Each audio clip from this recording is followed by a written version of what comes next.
Welcome to Basketball Passport. I'm your host, Leigh, joined by Lakers Lounge and General Lakers Insider, Anthony Irwin. Anthony, how you doing, man? Doing great. It's been a morning. I think we Yes, it can has. both agree. A good morning for you to wake up, though, because the Dodgers are back in it with the Padres. I know that that's obviously something you've been following pretty closely this week. Yeah, it's one of those rare stressful blowouts. Like that, postseason baseball is weird that way, in that like it doesn't matter. It could be the bottom of the ninth and you're up by 8 runs, and you still kind of feel like, with every wild pitch or every runner that gets on base, you're like, it better not be turning. Yeah, You better cut this out. Who hit the grand slam the other day in the eighth? Was it? Yeah. That was great. I tell you what, man, playoff baseball is fun. There's no doubt about that. It's every pitch feels like, there's something going on there. But anyway, today, this is technically our second basketball podcast, Basketball Passport podcast that we're going to be doing every Thursday here, mainly looking around what's going on in the world of basketball, outside of the USA, but not necessarily only outside of the USA, because a lot of international players are having a big impact on the NBA. We'll get to those in a sec. But first of all, if you have any questions or comments you want to write to us at the beautiful Basketball Passport Pod at gmail.com. You can follow us here on Basketball Passport on YouTube, Lakers Lounge on YouTube. My personal YouTube is Leigh 76. So we're going to be there everywhere. And this show, of course, is in addition to our Sunday night NBA kind of recap show that we do as well. So you're going to be seeing us a couple of days a week. And, so far, I wanted to start, by the way, with that clip, because I know you even tweeted about it yesterday, the game from Belgrade Arena there between Red Star and Baskonia of the EuroLeague, the first EuroLeague home game there for Red Star, man. 20,000 people dancing, singing. It was like it was Game 7 of the finals.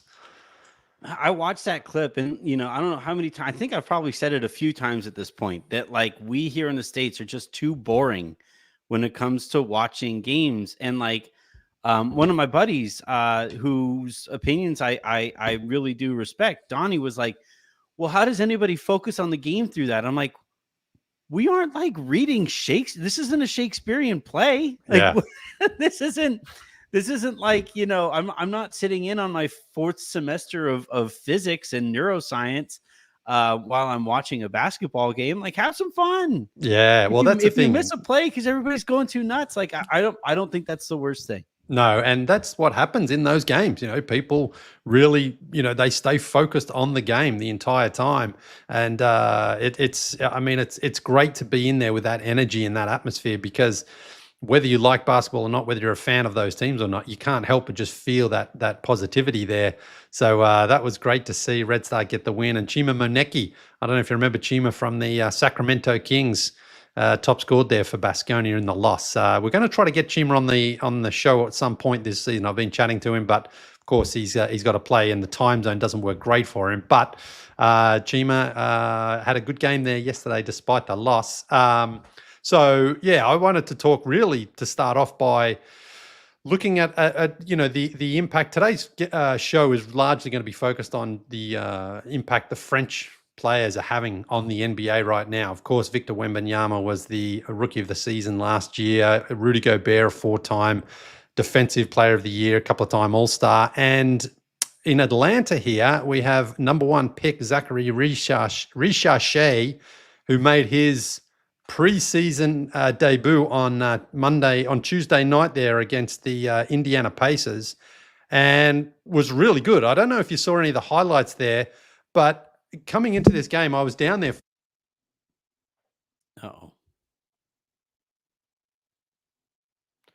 Lee's having some technical issues there with his mic. No, so to pick up where Leigh was talking about, I actually did watch some of that Atlanta game, and the plan as of now. Can you hear me now? Am I back? Yep, I think I'm back.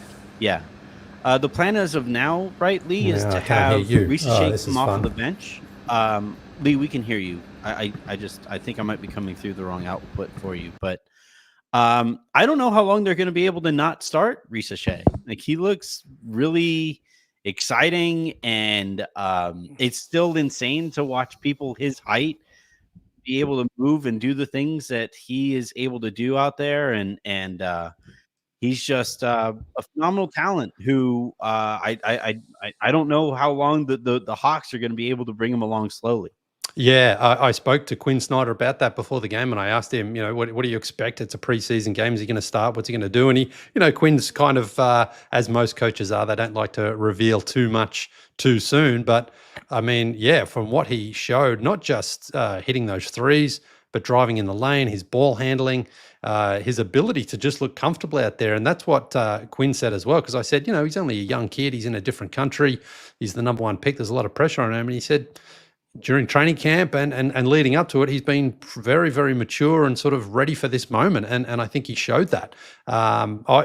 This is probably one of those ones, this draft, that not a lot of people automatically picked out the number one pick. It was there was two or three guys there, certainly, who were considered. Alex Sarr, who went to the Wizards, was probably the for the most part, the number one pick consideration, but he goes number two. And then Risacher came out of nowhere in some respects, and I think the Hawks are pretty happy with what they've got from him.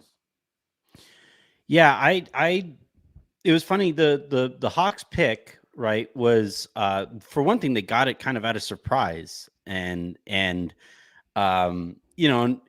it's one of those things where you always like to get the top pick, even in a draft that isn't particularly strong, as this last draft wasn't particularly strong, particularly at the top.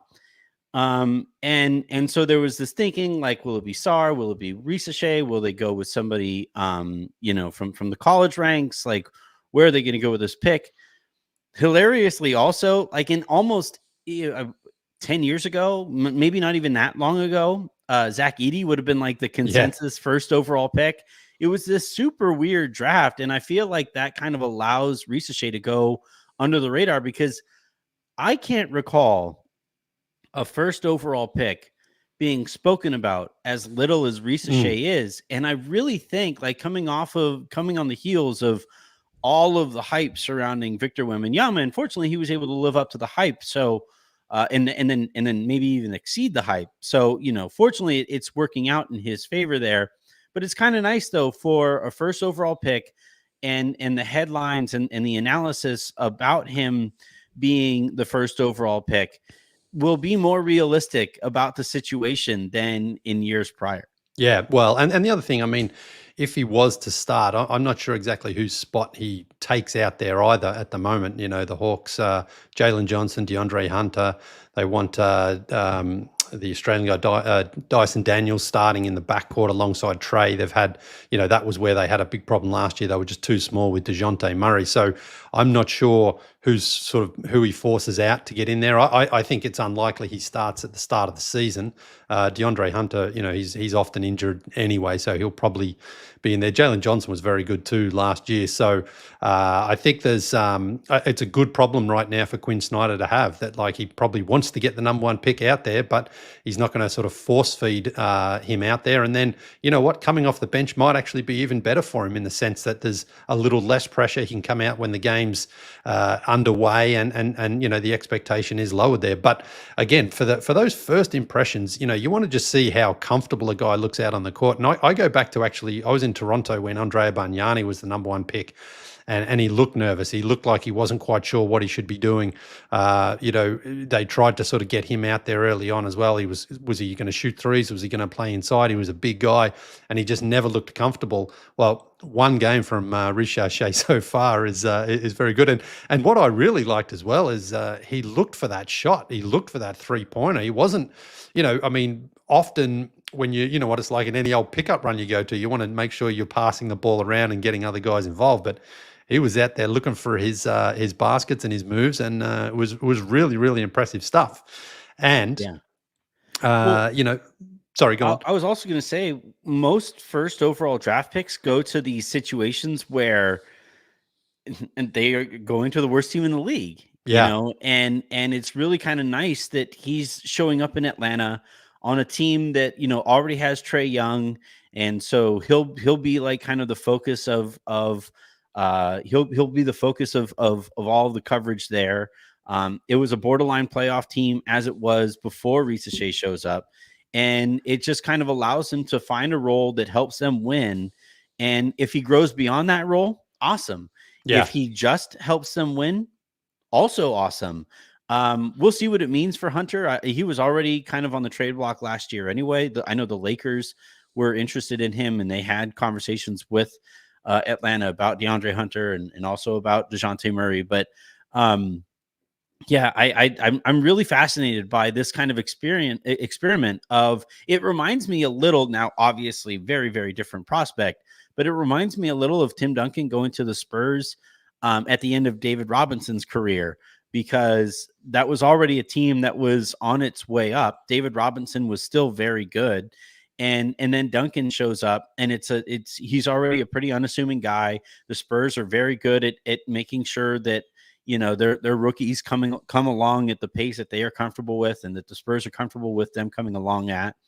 And Risacher just gets to kind of come along at the pace that he needs to. It's actually a really cool situation for all involved, I think. Yeah, and speaking of the Spurs, two things. I heard they actually did try to get up higher to try to get him. Couldn't make any traction there with the Hawks. They weren't interested in getting another whatever the Spurs had to offer. I don't know what they offered, but I know there was some interest there. But Spurs couldn't get him to pair him alongside, of course, last year's incredible rookie of the year, Victor Wembanyama, who played his first preseason game last night. And I don't know if you saw that or not, but him and Chris Paul, I mean, this is the photo that came out from just a nice little, it wasn't even really a pick and roll there. It was just more sort of Paul went inside, threw the ball up, and then Wemby just went up and absolutely took a ride there and threw it down. Wemby had another couple of nice plays there last night. I mean, you know, the French revolution and how these guys are playing and impacting the league. You can already tell, again, from one preseason game, Victor Wembanyama is already sort of like, all right, last year, not that he looked too intimidated or afraid or anything like that, but this year he's like, I'm really going to go out there and try to catch a few bodies this year and show what I'm like. And if you're a Spurs fan like Shea Serrano, he's saying, welcome to the family. I can't believe he's on his team. It's got to be just an incredibly exciting time, because Wembanyama truly looks like one of those guys who's going to change the game. Yeah, if I were a team and I wanted my fans to feel better about a draft pick I made, I would 100% leak that the Spurs were interested in trading for him. Yeah. You know, the Spurs wanted him. They did?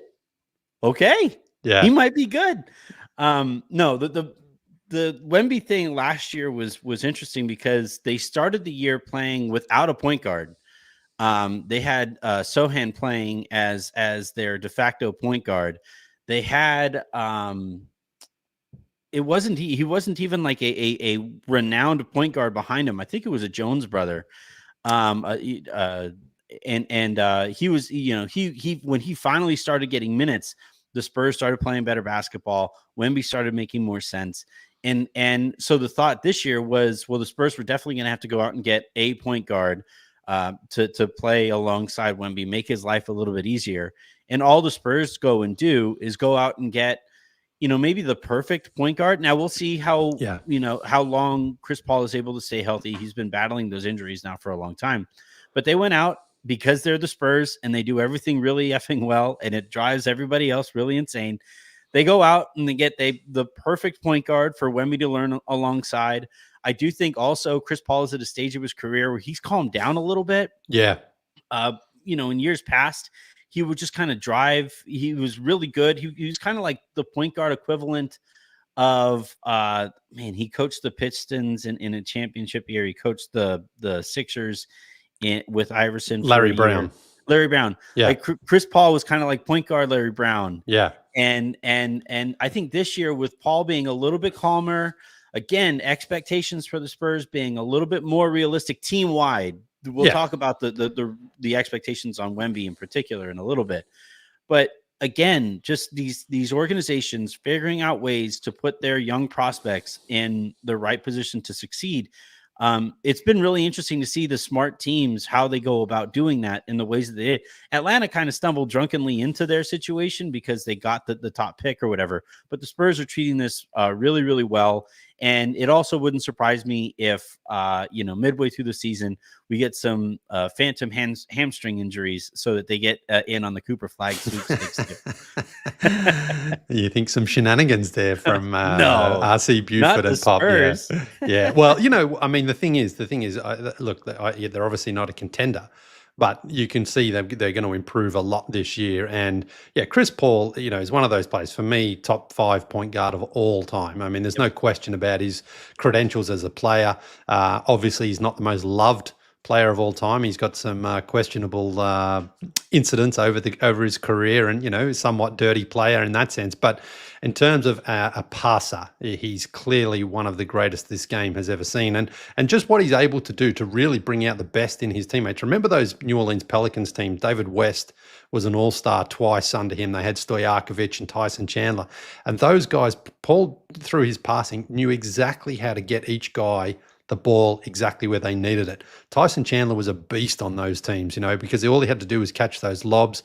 And Stojakovic, I remember with him, he would find the ball always in the perfect spot to receive it and just let it fly, and that's the thing with Chris Paul. And of course, the Lob City Clippers didn't get there in the end. I think it was probably more a personality clash than a talent clash. But, he got, DeAndre Jordan was an all-star when he played there with Chris Paul. And then when he went to the Thunder, they had a decent season. They made the playoffs.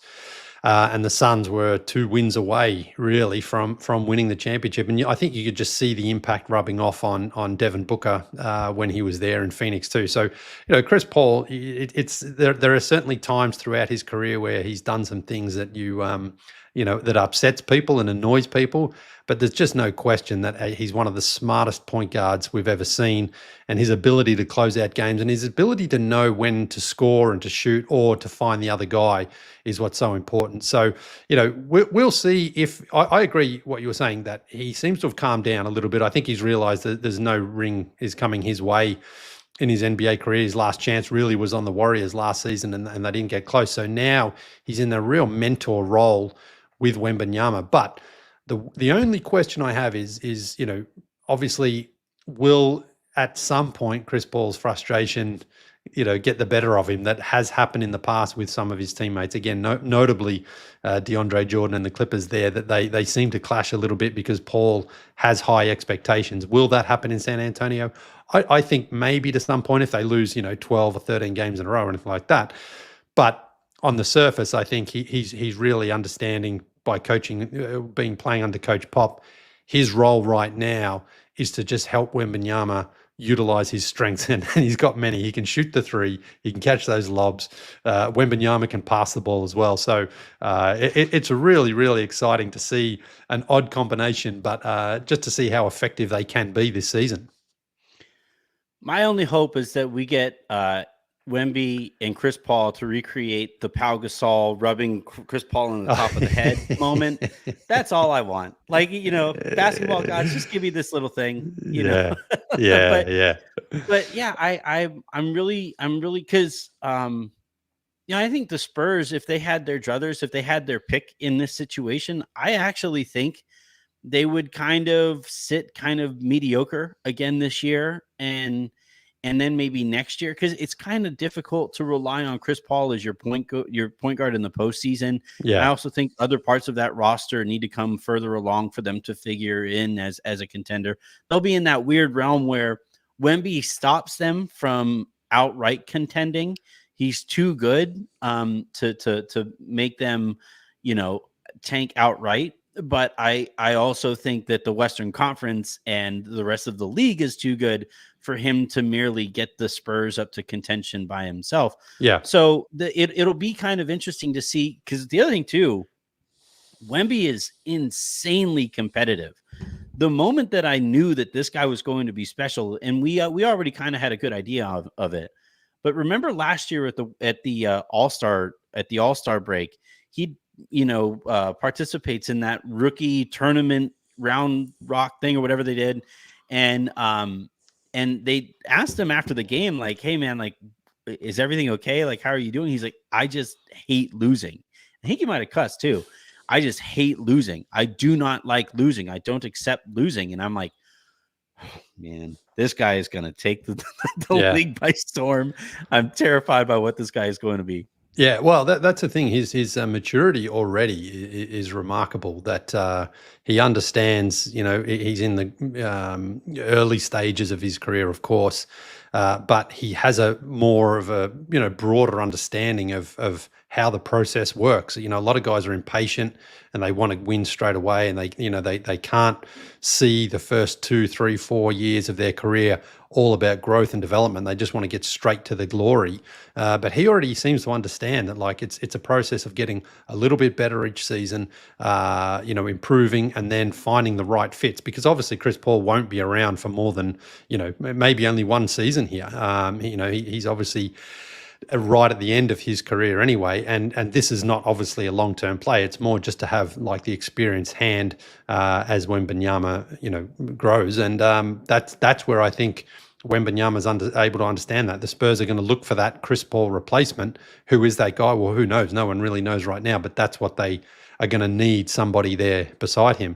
I did a little bit of looking into it. When it comes to gambling, I don't know if you like to gamble or not too much, but not me. I never partake. What odds do you think Wembanyama is? Now there's a million different outlets you can bet, but what odds do you think roughly Wemby is for MVP this year? MVP. He'd have to be like a long shot, right? He'd have to be like a 50-1. Not quite. He's 25-1. He's 25-1 for MVP. That's crazy.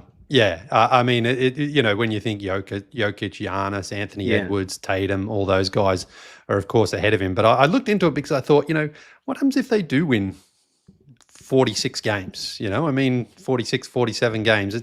Not that necessarily is MVP caliber itself, but just because of the expectation, of what Wembanyama and the Spurs are going to do. if he was to go on a tear and the Spurs are all of a sudden in the playoffs in that 5 or 6 spot, and he's putting up the incredible numbers of, let's say 28, 12, 5 assists, maybe 2.5, 3 blocks a game, a couple of steals a game. He's going to sort of force his way in. Seems a little premature, but, to check it out, I went there and had a look at that. What about Defensive Player of the Year? What do you think he's at? Well, he's probably the favorite, right? Because he already jumped way up last year over the course of the year, and I think was a finalist. I think he edged out Anthony Davis as a finalist last year, which I disagreed with, but different story altogether. But yeah, I would think. Now again, I don't think there's very good value on either of these bets, because you're not going to see an MVP win 46 games, given what some of the guys are going to be doing at the top of the league. And I don't think the Spurs have the kind of personnel around him to be an elite defense, for the entirety of a season. I think they went on a stretch last year where they started to look more elite. Pop is great at coaching defense, which is also going to help, but I don't know if I would bet on either of these. I would let him fall a little bit first before I would make either of these bets. Yeah, he's absolutely a resounding favorite across the board at pretty much every betting place to win Defensive Player of the Year, 2-1 for the most part. And I think when it comes to these awards, things like this, there's no question that like guys like Jokic, for example, who's won 3 and only 1 championship, I think just that alone is going to make it a little harder for Jokic to win 4 this, if he was to win 4 this year, because I think that's what happens is, like, people see a guy who's won a lot and then it just becomes a little bit like, well, I'm going to vote for somebody else, even if he puts up those numbers. But also I think part of that is, Jokic's sort of passiveness anyway at the awards. I think is to some extent that has an impact, that people are like, this guy doesn't even care about it anyway.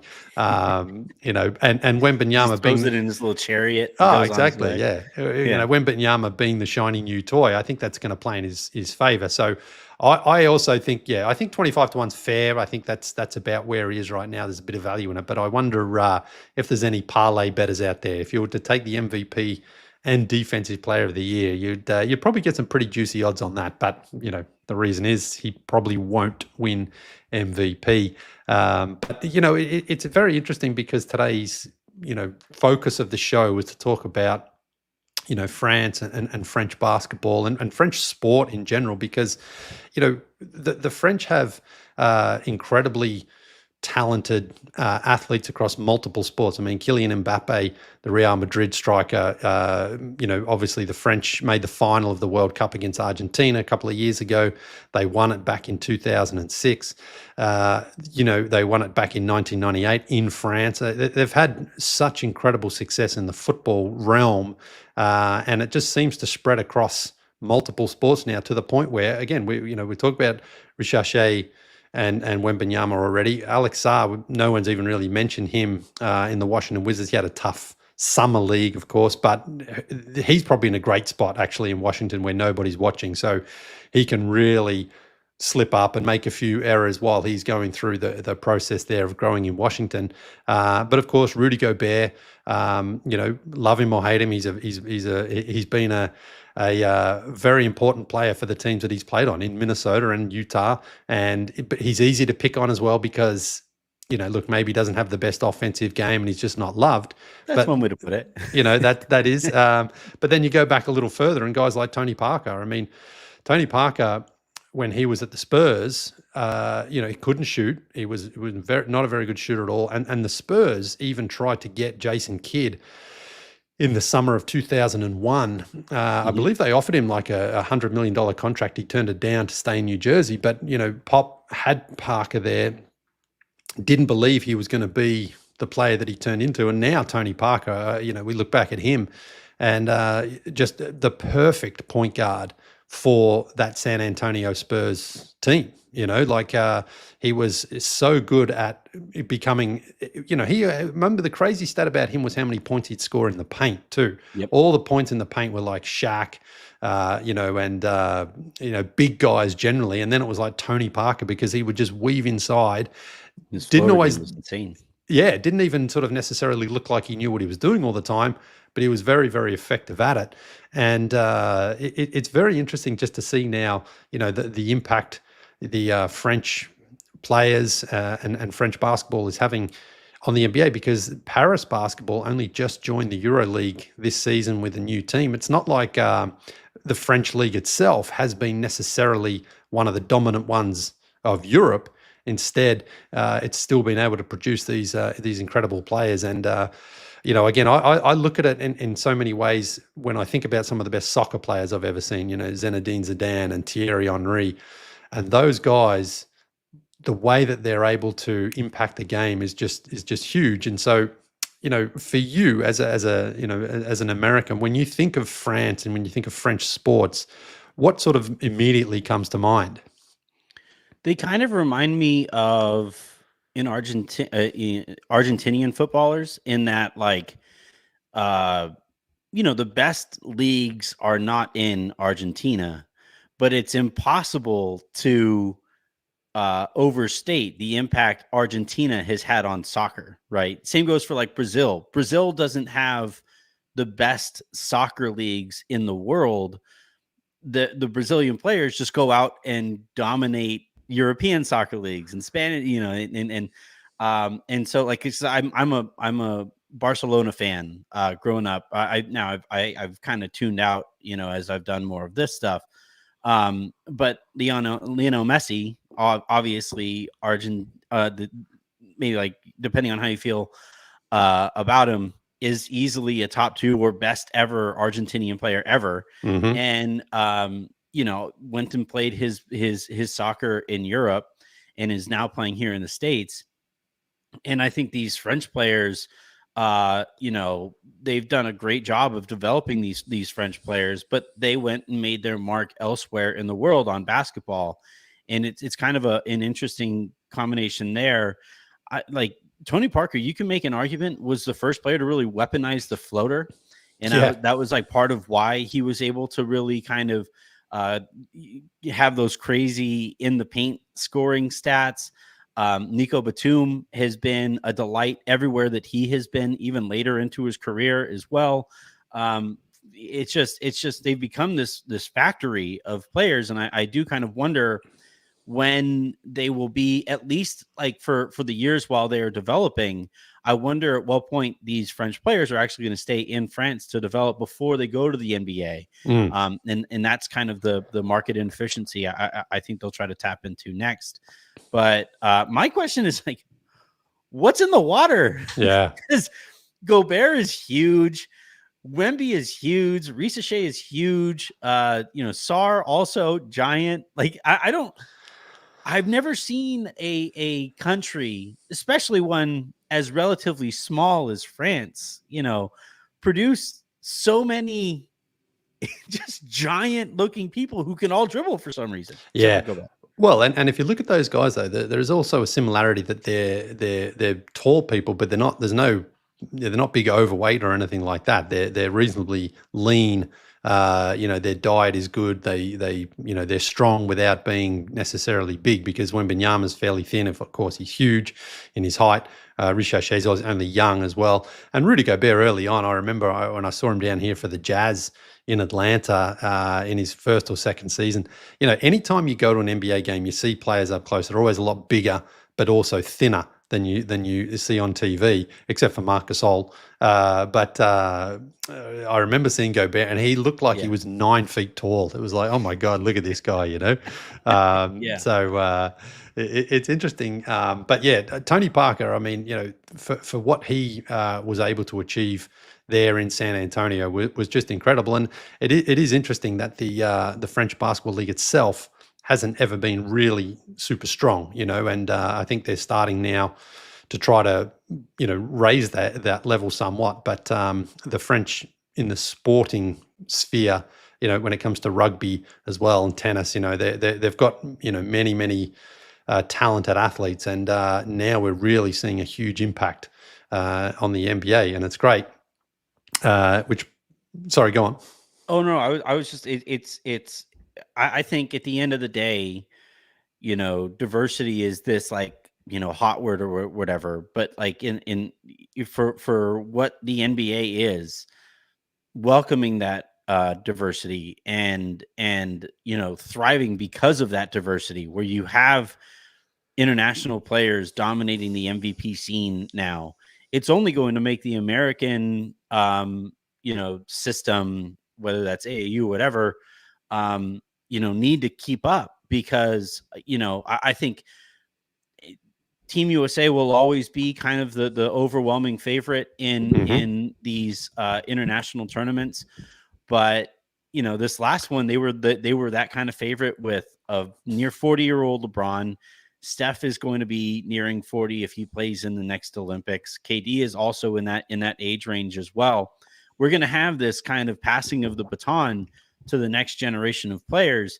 And Jason Tatum, I think, is on a great trajectory. Obviously, Anthony Edwards is a budding superstar as well. But, if it's like a France versus Team USA rivalry that we're going to be looking at here for years moving forward, that is really exciting to think about, because those are it's gonna feel like the Spain and American rivalry that we had for that little stretch. But even there, like, America was still very much better, and Spain had to play their absolute best game to be competitive with us. But with with that French national team and the way that it could come together, and especially if they find enough ball handling and what they're able to do against Team USA, you might actually see some games where the Team USA isn't the overwhelming favorite in that game specifically. Going into the tournament, sure, but in that game specifically, the spread won't be double digits. It won't be. You'll see like a 5-point spread potentially between Team USA and France.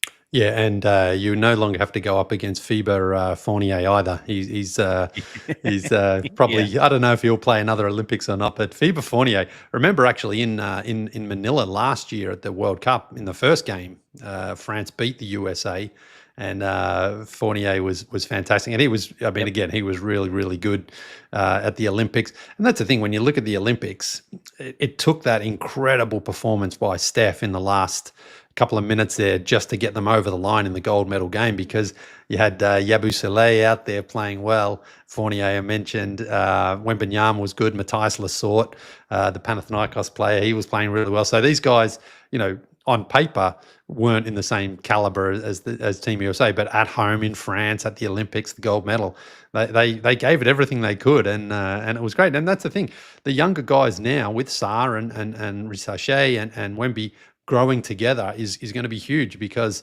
in Los Angeles in 2028, they're all going to have good 4 or 5 years of experience in the NBA and probably the World Cup prior to that as well. So that's that's pretty promising here for France. So it certainly is a country that's got an exceptionally promising basketball team to go along with their football team, and just the way they the way they develop talent. Now, in fact, Thierry Henry is one of my favorite soccer players of all time. Mm-hmm. He was on a podcast recently with Stephen Bartlett, the Diary of a CEO. I don't know if you know Stephen or not, but he gets a lot of huge guests on his show. And it was really interesting listening to Thierry Henry speak about what it was like being a protege as a kid, and how he was, taught to play the game, and how he was ready to go. And he was a part of the French 1998 World Cup winning team, but he was only very young. He barely played in that tournament, and then he went to Arsenal, and he was basically a very cheap signing by Arsenal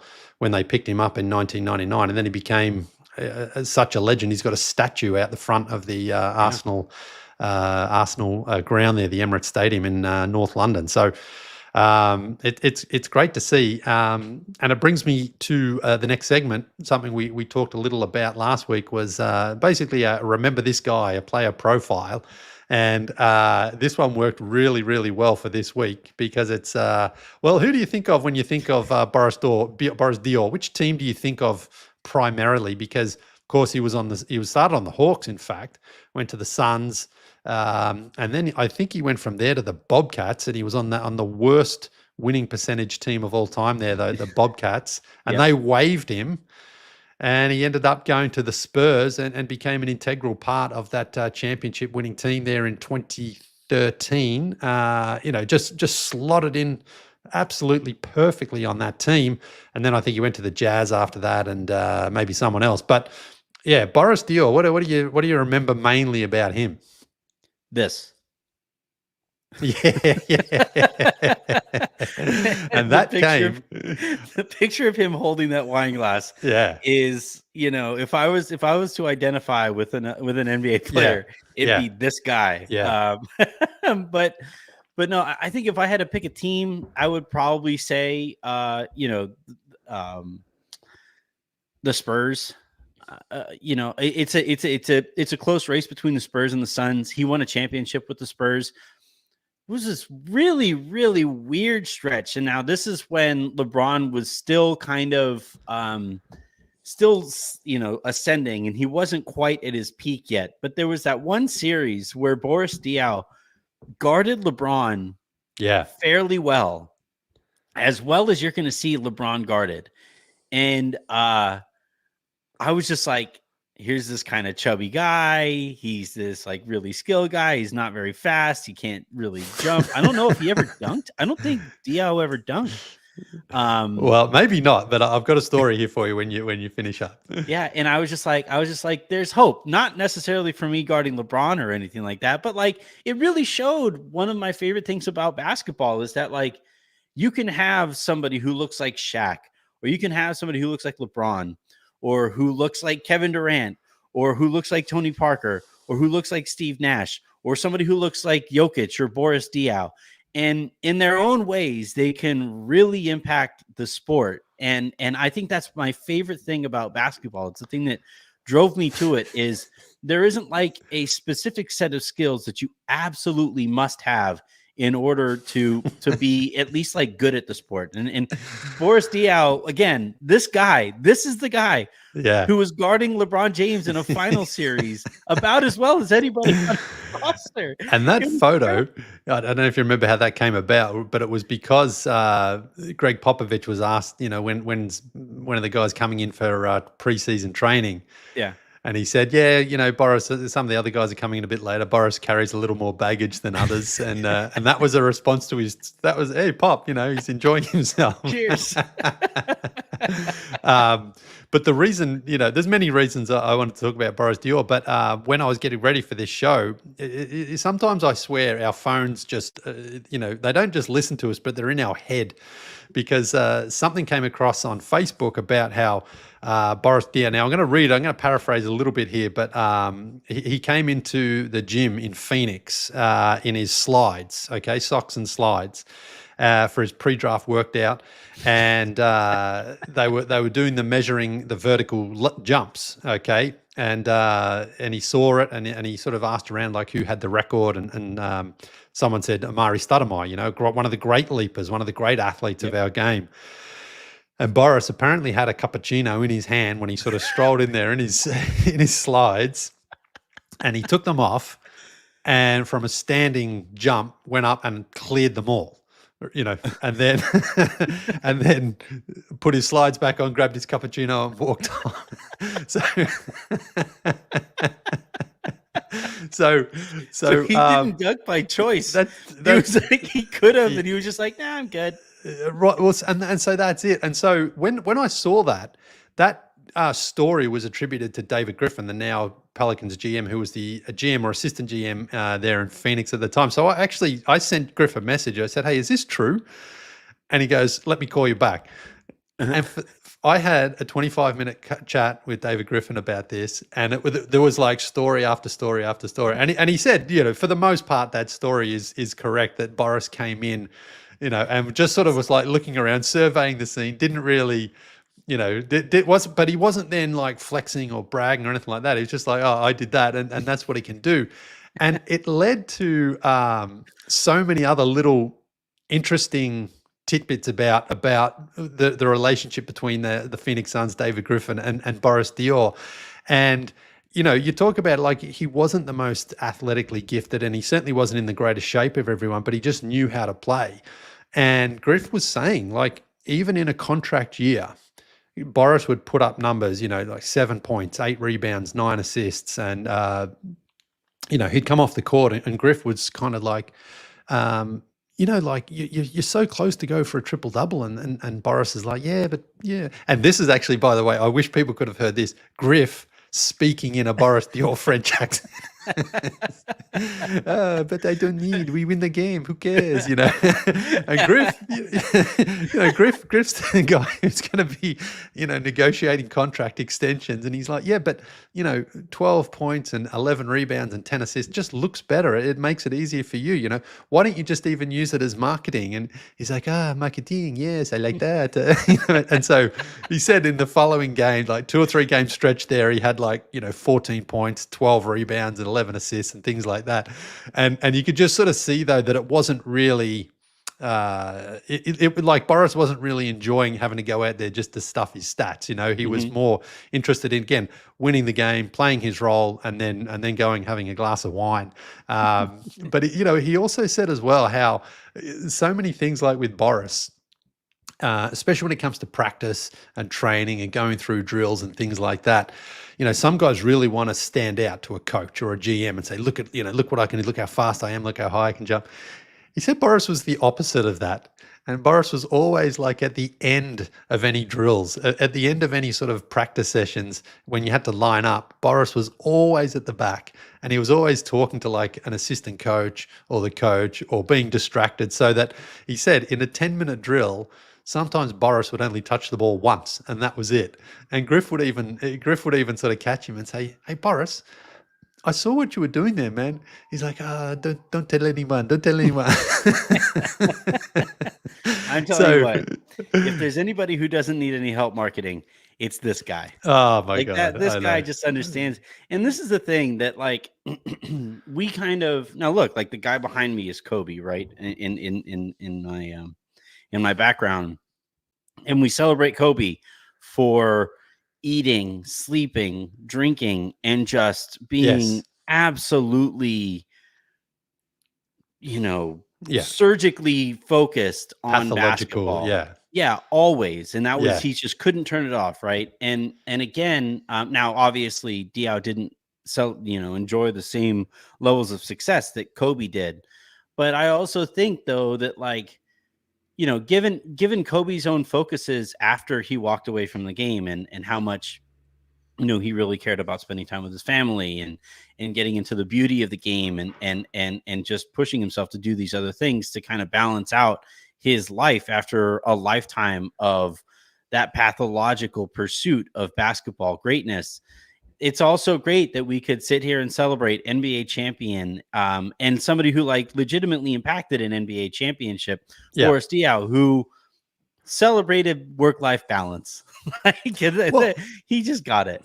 He did. And I think, again, the ability for him to play basically any position needed on the court, he could handle the ball, he could pass, he could shoot, he could score, he could rebound, he could defend. And, none of them you sort of, like if you were to think what was the best position for him, there's virtually none that you would say, well, this was clearly his dominant position, but he was able to play that way. And Griff also pointed out in a playoff series against the Clippers, going up against Elton Brand and Chris Kaman, Boris Diaw dominated those guys, and they were sort of shaking their heads at times, like, how is this sort of chubby, slow guy able to just go out there and dominate? And but it's funny because, like I say, when I was talking to Griff, it was just like he had multiple other stories. Some of them I can't reveal, and some I probably can at some point later on. But just talking about how, like how people are really, they want to impress the right people so they can sign that big, long contract extension and do everything they can to show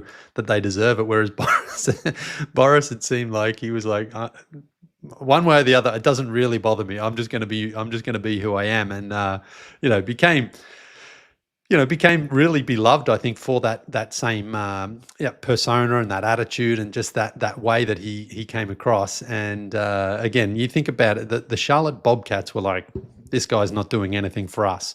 And then he goes to the San Antonio Spurs and seamlessly fits in, knows exactly what's expected of him, performs the role perfectly, and becomes an NBA champion. So, very, very interesting that, sometimes you sort of, not completely dislike Porzingis last season, sort of on a team that was, wasting away, finds the right role in the right spot, and he goes on and wins a championship. Excuse me. Well, and I think also you got to give the player some credit too. It's not just the situation. Diaw saw an opportunity to impact winning when he got to San Antonio that he didn't have in Charlotte, and played better. When he was there, and Porzingis, saw an opportunity in Boston and has seen an opportunity in Boston to win a championship that he never saw in Washington or in New York, and has really, you talk to people close to that team and they'll say that or you talk to people who followed Porzingis over his career and they'll say like, he just seems like a different person with this opportunity in front of him. So good on Boris for making the best of that situation and the best of that opportunity, and for also knowing how to celebrate it. There he is. You can see right now. He's still probably somewhere having a glass of wine. He might have a glass of wine right now while you and I are talking. Good chance. And so France is the topic and the point what we're talking about today. And I have played there as a part of my global tour. It was one of the spots I went to last summer and had an incredible day in the French capital. I was in London with my family. This is one thing I love about Europe. I didn't even overnight in France. I just jumped on the Eurostar in the morning, found my way to Paris and played at this court, which I'm sure you've seen on social media. It's the Pigalle du Perret court, which looks beautiful. I mean, the colors are just incredible. Here's the guys that I ran with who turned up and played. And it is one of those ones on social media that is, the most popular, the most viral because of the vibrant colors there. And it's tucked away in a little side street there. The funny thing is, it's not a very good court to play basketball on because it's way too narrow, and you've got walls, like straight up walls on the side of it. It used to be a parking lot, apparently, and around 10 or 15 years or so ago, they decided to put a basketball court in there, and look, it is beautiful when you are there. Like the colors just pop off the screen, off the court, and people come by and they start playing. And for us, we got there early. We got there at like 11 o'clock in the morning, but it was actually locked. Because I didn't plan it. I didn't go up to anyone and say, hey, can we play here or anything? I just assumed it was going to be open all the time. And I got there and it was locked. And I'm like, oh my God, I can't believe I'm here. And, it's not like, well, there's no nets on the rims or anything like that. It's like, how am I even going to get in? And there was probably 10 guys or so who turned up because I put it on social media and people were like, oh no. Yeah. And they're looking at me like, is it open? And I'm like, no, it's not. But fortunately, so it's actually next to a school, and one of the guys, English guy who lives in France, he said, "Listen, I'll put in a call and I'll see if they can at least let us in." Now they do normally open it I think at noon every day, but we were there and we were ready to go, and we knocked on the door, and it was pretty cool because they were like, "Oh, okay, sure," and so they let us in, and we went in through the school to go out there and play on the court. So it's one of those things that could easily go the other way, where people are just like, it's not open. You can wait. We're not doing anything for you. Or they can just be like, all right, sure, no worries. And you can go in there. It was actually Boris. He's sitting there with a glass of wine. Yes, come on in. Enjoy. You want to play, Boris? No. I just want to sit here and drink wine. I don't have my basketball slides on. Yeah, I mean, but Paris is one of those cities that certainly lives up to the reputation. I mean, just walking around there, like the architecture is spectacular.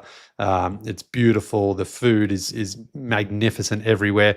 The Parisians have a reputation for being somewhat cold to tourists, and I guess it depends where you go. But I mean, that's like every city really. Like New Yorkers are the same, and Los Angeles, people from London as well. I mean, big cities tend to be, especially ones that are visited as much as these are, and I think Paris is always in that top 3 or 4 cities of visited every year, so they get a little bit sick of it. But great place to go for a pickup run. And there is a couple of videos on my own personal YouTube and Instagram pages telling the stories there. One of them, which was really cool, you can see here, if you see it right next to me on the right, there's a little kid there wearing a Mike Bibby Grizzlies jersey. Wow. Now, he wasn't there because of my run. He was actually just there shooting around with his other friend there, who you could see next to him there. And what happened was, so I always have like a half court competition. I had some jerseys to give away, thanks to statesidesports.com.au, throw the little sponsor in there. And so what I like to do is I have these half court competitions. And so all those guys that I was playing with lined up to fire away from half court. And it was so small in there, it was so tight. It wasn't really a half court. It was even smaller than that. And the guys were firing away a couple of times, a couple of shots each, and they couldn't hit.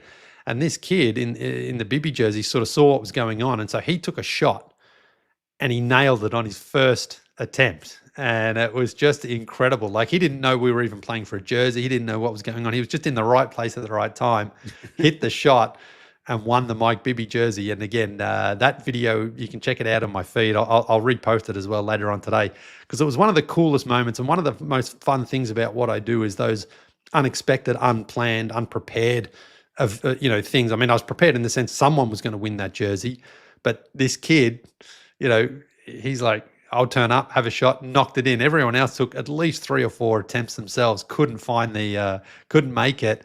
And he did. And he's like, all right, guys, come on. Yeah. But the funniest part as well, he had no idea who Mike Bibby was. He wasn't even born when Bibby was retired from the NBA. And Bibby, of course, remember him mostly from his time in the Sacramento Kings, certainly not the Vancouver Grizzlies. But that Grizzlies jersey is one of the most loved by people just because of the colors and the style of it. So really fond memories I have of my times. I've been to Paris quite a few times, but that one really stood out. I'm looking at this court, and it's just like, all I can think about is like, this is what it must feel like to play on a team with Russell Westbrook. It's just so everything is so squeezed in. There's no lateral spacing. You basically have to bump into each other all game.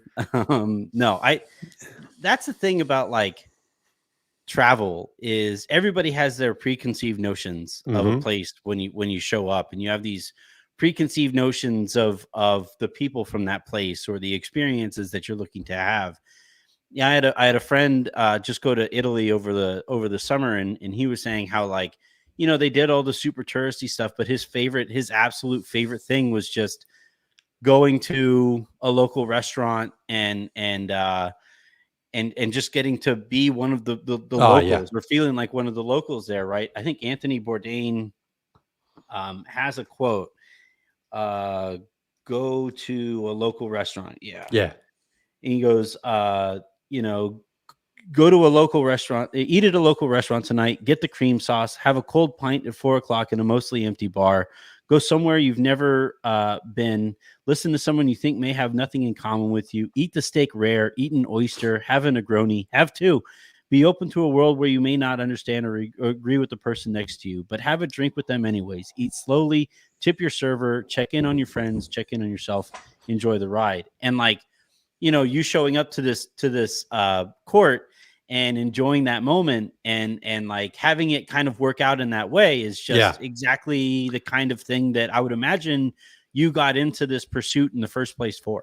Well, largely that, I mean, that's what it comes down to, is like the unplanned and the unexpected experiences really do make it what it is, because you don't exactly know how things are going to go. And if you plan everything, then what happens is, if things go wrong, and I know this as well from some people I've traveled with, people they lose their mind when things don't go to plan. And so I'm like, well, plans can't go wrong if you don't have any, So that's my career. But that quote you mentioned there about Bourdain, well, that's what happened afterwards. We all went out. And had a couple of beers, and that's again part of it. Like, no one's out there keeping stats, no one's out there, worrying about who won or lost or anything like that. It's like, hey, let's play basketball, let's have some fun, and then at the end of it, let's have a couple of beers. And that part of it is always really, really rewarding. And it's one of those things that I should have recorded those things more to show and to share them, but also just being in the moment is really, really cool. And just being like, you know what, even though I am trying to sort of still make this a documentary and a series and things like that, being there and just being present with those people who spent, because the other thing was, we actually ended up playing a second game in Paris later that day. We went to another court because there's a really cool court with the Eiffel Tower in the background. And I was like, I want to play there because I think that's perfect. But they were renovating that court that day, and so we couldn't access it. And I'm like, are you kidding me? like there was no way around it. But we were on the street, and this other guy, Romain, he caught up with us somehow. He was like, oh, I'll take you to another court. And we went and played under this bridge. And that was really, really fun too. But it wasn't quite the Eiffel Tower, but it was, it was still really, really cool. And, it's one of those things that again, things didn't quite go to plan, but it's not like you wanted to sit around and start feeling sorry for yourself. It's like, hey man, I'm in Paris, I'm playing basketball, I'm having fun, I'm having a few beers, and it's a really, really cool experience. And again, that court in Pigalle there, it's one of the most seen and covered on social media, but I would still go and check it out if you're interested, just to be there and to breathe it in yourself and to be a part of it, because that's a big thing. Just because it is popular doesn't mean you should avoid it. You go and check it out and have some fun and hopefully make some shots, and maybe you'll walk away with a random Mike Bibby jersey from a stranger who just happens to be in the city. Perfect. Yeah.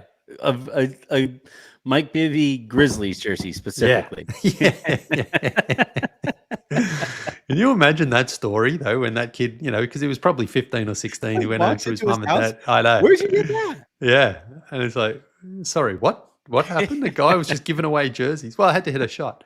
Oh, okay. You had a shot. But he just gave you the ball. I said, no, I just kind of joined the line and went in and shot around. And it's like, okay then. See, it's the kind of thing, if I walked in with a retro jersey, Jen would be like, you bought another jersey? Yeah. And then I'd be like, no, I won it. She's like, you bought another jersey, huh? She would never believe me. So who would you buy if you bought another retro jersey right now? Another retro jersey. Boris Diaw Bobcats? It would be a Boris Diaw jersey. holding the glass of wine. Like the Yeah. image on the front of the jersey would be him, or like a Spurs jersey with that as the back image. But Yeah. no, I think probably a Nick Van Exel jersey. Like, oh yeah, that's that, there's a clip of me when I'm like 5 or 6 years old running down the court, doing the punches, throwing the punches in the air that he would after he hit a three. I look like a complete doofus doing it, but that would be the guy. Well, Nick Van Exel is I would say in the top 10 all-time most beloved players, because everyone loved him on the Lakers there. He was awesome on the Nuggets too. He was pretty good on the Mavericks too. Remember, he had a 40-point game off the bench in the playoffs. Sort of obviously they made way for him when Kobe came along. His position became somewhat redundant, I guess, in that sense. But man, he was so much fun to watch. I got a chance to actually meet him and speak with him too when he was an assistant coach in Memphis. And I said to him, man, you know how much you're loved? And he's like, yeah, I don't get it, man. I'm like, check out your highlight reel, man. It's one of the best. It really is one of the best. Yeah. Great. Well, this has been episode 2 of Basketball Podcast Basketball Passport Pod at Gmail. Yeah, send in your questions. Yeah, there it is. Easy to remember.